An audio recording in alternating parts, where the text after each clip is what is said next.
السلام علیکم ورحمۃ اللہ وبرکاتہ۔ امید کرتا ہوں سب خیریت سے ہوں گے۔ میں ہوں قاری غلام مصطفیٰ، آپ دیکھ رہے ہیں لرن قرآن ود قاری غلام مصطفیٰ۔ ایک نیا سبق لے کر حاضر ہوا ہوں، سورۃ البقرہ آیت نمبر 240۔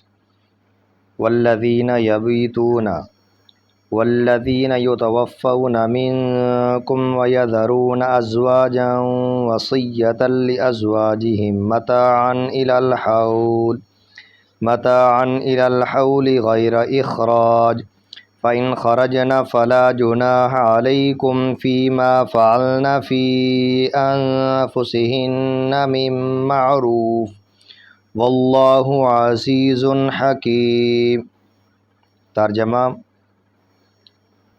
اور جو تم میں مر جائے اور بیویاں چھوڑ جائیں، وہ اپنے عورتوں کے لیے انہیں گھروں سے نکالے بغیر سال بھر تک خرچہ دینے کی وصیت کر جائے۔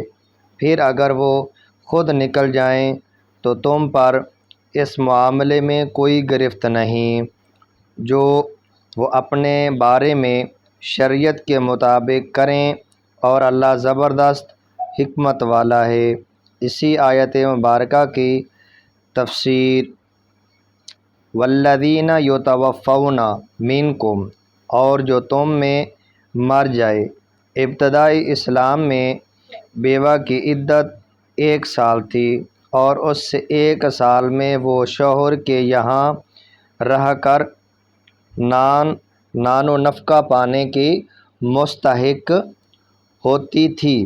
پھر 1 سال کی عدت تو سورۃ البقرہ کی آیت نمبر 234 یتربصن بانفسہن 4 اشہر و عشرا سے منسوخ ہوئی، جس میں بیوہ کی عدت 4 ماہ 10 دن مقرر فرمائی گئی،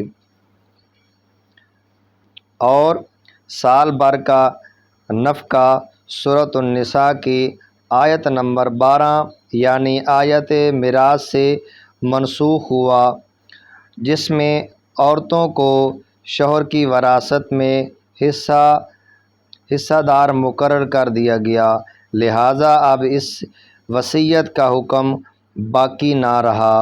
اللہ تبارک و تعالی اس آیہ کریمہ کے اوپر عمل کرنے کی توفیق عطا فرمائے، اور قرآن پاک کی ایسی خوبصورت باتیں سن کر دوسروں تک پہنچانے کی توفیق عطا فرمائے، اور اللہ تبارک و تعالی قرآن پاک ترجمے کے ساتھ پڑھنے کی توفیق عطا فرمائے۔